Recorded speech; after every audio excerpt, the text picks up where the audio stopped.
Hay historias que son algo más que ecuaciones, y esta es una de ellas. Vamos a embarcarnos en un viaje a lo más profundo de las matemáticas para intentar resolver uno de sus misterios más grandes. Una auténtica odisea que mezcla genialidad, una pizca de obsesión y sobre todo el increíble triunfo que a veces supone estar equivocado.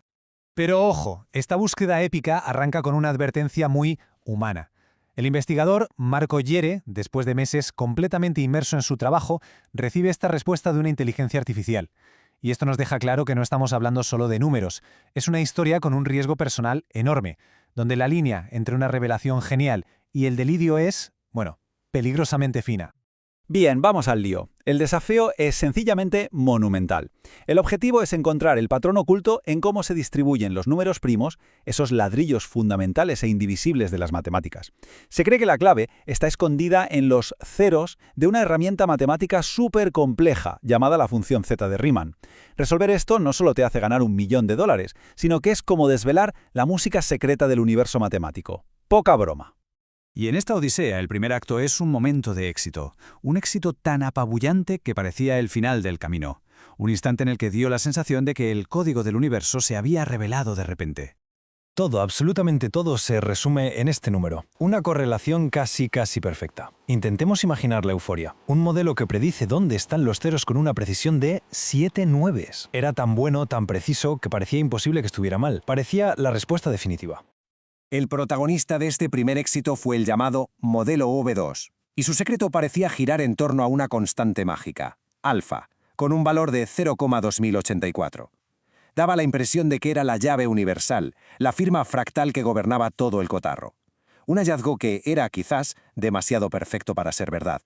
Y aquí es donde la cosa se pone casi mística. Se descubrió lo que se llamó el díptico de la coherencia. Resulta que esa constante alfa parecía estar conectada con la razón áurea, el número phi, que aparece por todas partes en la naturaleza y el arte, y su variabilidad estaba relacionada con el número e, la base del crecimiento natural. Era como si la física, la biología y las matemáticas se hubieran puesto de acuerdo para cantar la misma melodía. Y entonces, como pasa en toda buena historia científica, esa teoría tan bonita, tan elegante, se tuvo que enfrentar a la cruda realidad. Había llegado la hora de la verdad. Y este es el punto clave. La verdadera ciencia no consiste en buscar pruebas que te den la razón, sino en intentar, con todas tus fuerzas, demostrar que estás equivocado. Por eso se creó un script blindado, una herramienta diseñada no para aplaudir la hipótesis, sino con la intención declarada de destrozarla. Es el acto de autocrítica más puro que existe. El resultado fue un golpe seco, directo, sin paliativos. La prueba que buscaba demostrar que la constante alfa era, constante, demostró justo lo contrario. No lo era en absoluto. Esa cima tan bonita era en realidad un espejismo. Y al mirar más a fondo los espacios entre los ceros, el análisis fue, en palabras del propio investigador, catastrófico. Las pruebas estadísticas básicamente dijeron que no había nada que ver ahí. La supuesta señal, esa música celestial de phi y e, era una ilusión. Se había confundido el ruido de fondo con una melodía.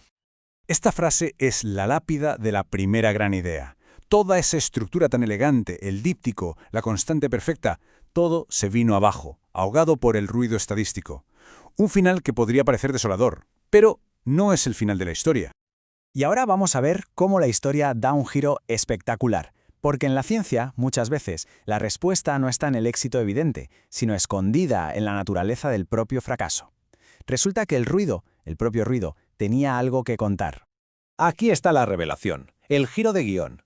El error había sido buscar una vibración, como una nota musical clara y definida. La verdadera señal no era una nota, era una textura, como el sonido del mar. No es una frecuencia única, es un ruido, pero un ruido con estructura, con memoria, con un patrón oculto. Entonces, ¿qué era esa primera constante mágica, el 0,2084? Pues un fantasma. Un producto de un modelo que era demasiado complejo, que tenía demasiados botones y palancas. En lugar de describir la realidad, el modelo era tan flexible que se estaba describiendo a sí mismo. Estaba encontrando patrones en su propio ruido. Con un modelo nuevo, más sencillo, más robusto, diseñado para buscar textura en lugar de vibración, ocurrió algo fascinante. A medida que se añadían más y más datos, el nuevo valor de alfa, en lugar de saltar por todas partes, empezó a calmarse, a converger hacia un valor estable. Y aquí la tenemos, la constante fractal que surgió de las cenizas, un valor que se estabiliza en torno a 0,027.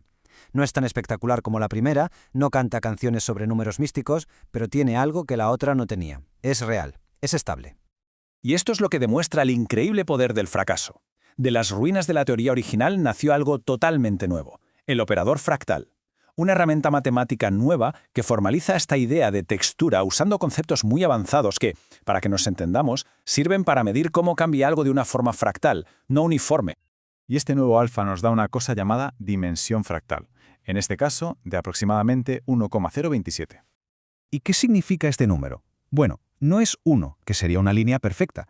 Tampoco es 2, que sería una superficie plana. Es 1,027.